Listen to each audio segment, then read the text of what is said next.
আমাদের কিছু seasonal criminal তৈরি হয়। তো এরকমই ঈদুল আজহাকে সামনে রেখে জাল টাকার একটা চক্র সক্রিয় ছিল। আমরা আসলে এই জাল টাকার সঙ্গে যারা জড়িত বা জাল টাকার যারা ব্যবসা করে তাদের উপরে এই ঈদকে সামনে রেখে আমরা মনিটরিং করতেছি। এই মনিটরিং ফলশ্রুতিতে ঢাকা মহানগর গোয়েন্দা পুলিশ ডিবি উত্তর বিভাগে গোপন তথ্যের ভিত্তিতে রাজধানীর উত্তরা থানা ও গাজীপুর মহানগর এলাকায় অভিযান পরিচালনা করে জাল টাকা ও জাল টাকা তৈরি সরঞ্জাম সহ ৩ জনকে গ্রেপ্তার করে। তাদের ভিতর গ্রেপ্তারকৃত মজিবুর রহমান, উনি উত্তরা এলাকায় এসে উত্তরা পূর্ব থানা এলাকায় এসে জাল টাকা বিনিময় করতেছিল। তখন ওনাকে হাতে নাতে জাল টাকা এবং কিছু বিনিময়লব্ধ 40,000 টাকার মতো ক্যাশ টাকা সহ তাকে গ্রেপ্তার করা হয়। তারপরে তার স্বীকারোক্তি অনুযায়ী টঙ্গী থানা এলাকায় একটা বাড়িতে অভিযান পরিচালনা করে সেখান থেকে একবারে আপনাদেরকে ওই ভিডিওটা দিয়ে দিতে বলছি, ভিডিওটা দিয়ে দেবেনি। একবার 3টে মেশিনে অনর্গল টাকা ছাপাচ্ছে, এই ভিডিও আছে, এই ভিডিও আমি বলে দিছি আপনাদেরকে দেখাবে। এই এই টাকা ছাপানো অবস্থায় আরও 2 জনকে সহ তাদেরকে গ্রেপ্তার করা হয়। তাদের নিকট থেকে এরকম জাল টাকা 34 লক্ষ জাল টাকা উদ্ধার করা হয়, যেটা একবারে রেডি ফর সেল। আরও কিছু টাকা আছে যেগুলো এক পাশে শুধু ছাপাইছে।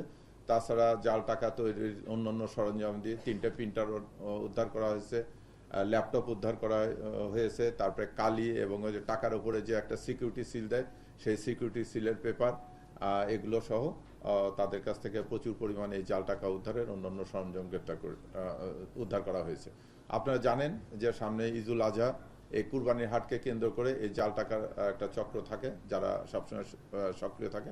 আমরা ডিবি তাদের ব্যাপারে খোঁজখবর নিচ্ছি এবং তাদের এরকম যে কোনো চেষ্টাকে আমরা কঠিন হস্তে দমন করব, রোধ করব।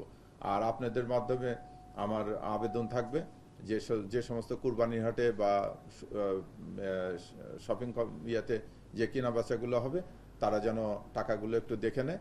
আর কুরবানির হাটে বিশেষ করে জাল টাকা করার জন্য, ধরার জন্য বাংলাদেশ ব্যাংক থেকে মেশিন দেওয়া হচ্ছে। এগুলো বিভিন্ন বুথ থাকবে, যে কোনো লেনদেন তারা যেন এই মেশিনের মাধ্যমে টাকাটা জাল টাকা না আসল টাকা এটা যেন একটু নিশ্চিত হয়ে তারা লেনদেন করে।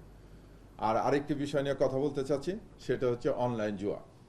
আপনারা জানেন সম্প্রতি আমরা এই 1 মে থেকে অভিযান শুরু করেছি। অভিযানে 4টে বিষয় ছিল, একটা চাঁদাবাজ, অস্ত্রধারী গ্রেপ্তার এবং তার ভিতরে আর একটা জিনিস ছিল, সেটা হচ্ছে অনলাইন জুয়া।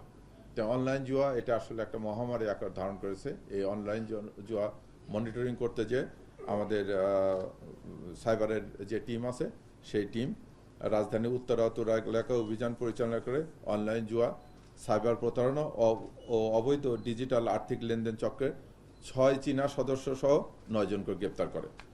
প্রিয় সাংবাদিক বৃন্দ, DB cyber and special crime বিভাগ বুধবার সকালে DB cyber and special crime বিভাগের ফাইন্যান্সিয়াল ক্রাইম ইনভেস্টিগেশন টিম নিয়মিত cyber monitoring, Facebook, YouTube, Telegram group ও বিভিন্ন ভুয়া ওয়েবসাইটের মাধ্যমে অনলাইন যে বিজ্ঞাপন, ডিপোজিট বোনাসের প্রলোভন এবং বিকাশ ও নগদ ব্যবহার করে অবৈধ লেনদেনের তথ্য শনাক্ত করে। এই ওয়েবসাইটের মাধ্যমে সাধারণ মানুষকে স্বল্প সময়ে দ্বিগুণ লাভের প্রলোভন দেখিয়ে প্রতারণার ফাঁদে ফেলা হয়। এমন তথ্যের ভিত্তিতে উত্তরা পশ্চিম থানাধীন 13 নম্বর সেক্টর এলাকায় কাউসার করিম ও রোকন একই দিনে সকাল 9 ঘটিকা তুরাগ থানাধীন রূপায়ণ হাউজিং এস্টেট এলাকায় চীনা নাগরিক আরও 6 জনকে গ্রেপ্তার করা হয়।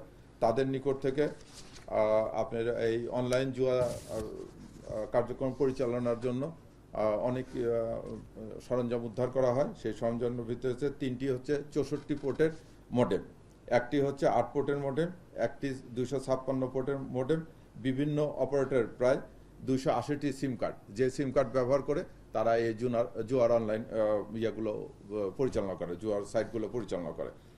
20টি বিভিন্ন ব্র্যান্ডের স্মার্টফোন, এই সিমগুলো এই স্মার্টফোনে তারা ব্যবহার করে।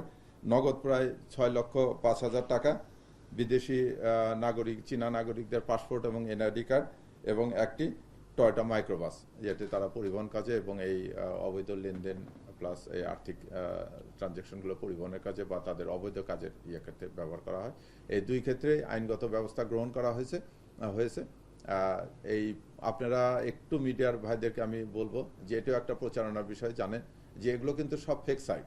আপনাকে প্রথম প্রলোভন দেখায় কিছু লাভ দেবে, পরবর্তীতে দেখবেন যে আপনারা নিঃস্ব হয়ে গেছেন। কাজে এটা আপনারা পরিচালনা করেন, এরকম জুয়ার ফাঁদে যেন ইয়ে না পড়ে। এবং এই টাকাটা, এই যে চীনা নাগরিকরা জড়িতের সঙ্গে আমরা ইনভেস্টিগেশন করতে যেয়ে দেখতেছি এই টাকাটা এখানে আমাদের নগদ বা বিকাশের মাধ্যমে টাকাটা ঢুকতেছে, তাৎক্ষণিকভাবে এই টাকাটা দেশের বাইরে চলে যাচ্ছে, যেটা আমাদের জন্য ক্ষতিকর।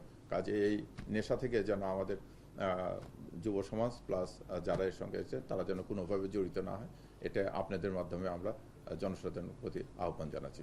ধন্যবাদ। এই নাম্বার আইডেন্টিফাই করা হয়েছে এবং এর আগে নগদ এবং বিকাশের যারা এই ভুয়া তৈরি করছে, বিকাশ নাম্বার তৈরি করছে, এরকম এজেন্টদেরকেও আমরা গ্রেপ্তার করেছি।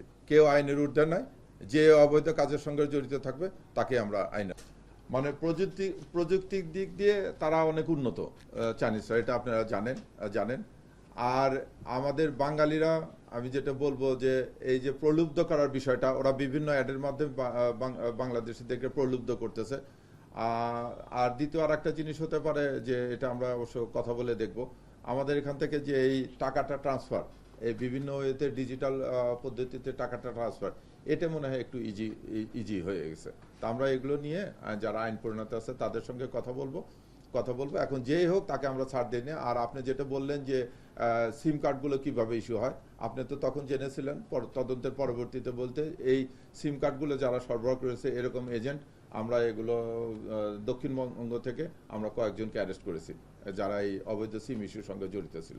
এগুলো নিয়ে আমরা প্রোভাইডারদের সঙ্গে কথা বলছি যে সিম ইস্যুর ক্ষেত্রে তারা যেন তাদের সিকিউরিটি ব্যবস্থা আরও উন্নত করে, কেউ যেন ভুয়া বা ফেক আইডি দিয়ে বা ফেকভাবে কোনো সিম ইস্যু করতে না পারে।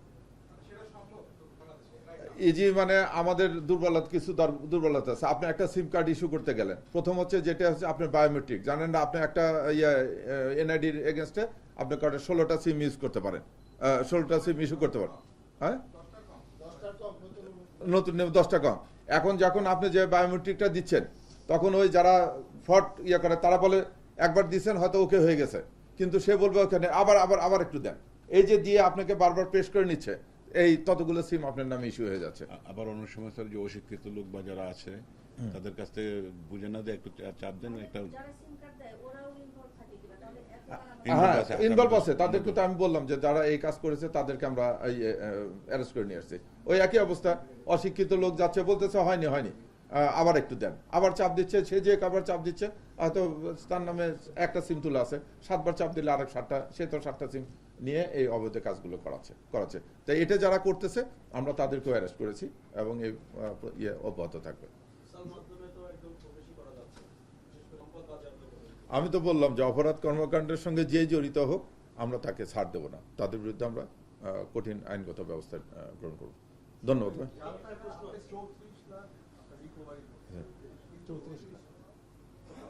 34 লাখ 30 লাখ। হ্যাঁ,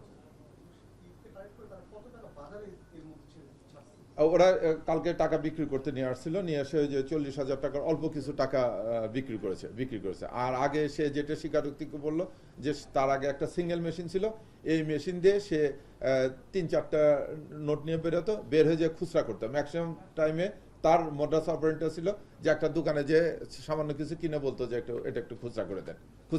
এইভাবে সে এরকম বাল্ক অ্যামাউন্টে, মানে বড় অ্যামাউন্টে সে কোনো সময় যায়নি। পরে সে দেখছে লাভজনক, সে কথা হলো ওটাই বলতেছে যে লাভে পড়ে আমি নিয়ে আসছি, প্রেস থেকে একজন কর্মচারীও নিয়ে দিছি, ঈদকে সামনে রেখে দিয়ে আমি এই ব্যাপক পরিমাণে ছাপানো শুরু করছি। এগুলো তো এমনি নর্মাল মেশিন ভাই, এগুলো নর্মাল প্রিন্টার আর কাগজ এগুলো যেগুলো নিয়ে আসছে এরা বিভিন্ন থেকে পাওয়া যায়। এটা চলে পথে নিয়ে আসে পেপার। এটা আপনি খুব মাইনরলি খেয়াল করলে টের পাবেন যে অরিজিনাল টাকার সঙ্গে এই ফেক নোটের পার্থক্য। এমনি খালি দৃষ্টিতে বা আপনাকে এমনি দিলে তাৎক্ষণিকভাবে টের পাবেন। ওরা অনেক রকম ব্যবস্থা নেয়। ইভেন তো একটা কেমিক্যাল হয়েছে কাগজ, এই কাগজটা টাকার তো চামড়ার থাকে, সেজন্য একটু শক্ত একটা থাকে, মানে একটা ধরলে একটা শক্ত। ওরা কি করছে, একটা সেই কেমিক্যালও আমরা উদ্ধার করেছি। এই কাগজের উপর দিয়ে এই কেমিক্যালটা দিলে এটা একটু ওই যে হয়, মানে হার্ড হয়, একটু অরিজিনাল টাকার মতো একটু হার্ড হয়। সেই কেমিক্যালও 2 বোতল আমরা উদ্ধার করেছি। এটা আমরা তো এখন করছি, তাৎক্ষণিকভাবে ওরা বললো যে আমরা এইভাবে করছি, আমরা তো অপারেশন শেষ করে আসলাম, এখন তো এটা তদন্ত করবো। হ্যাঁ, তাদের বিরুদ্ধে মামলা আছে। তাদের সে এর আগেও এই একই অপকর্ম করতে যে সে অ্যারেস্ট হয়েছিল এবং তার বিরুদ্ধে মামলা আছে। ধন্যবাদ ভাই। ধন্যবাদ, থ্যাংক ইউ ভাই।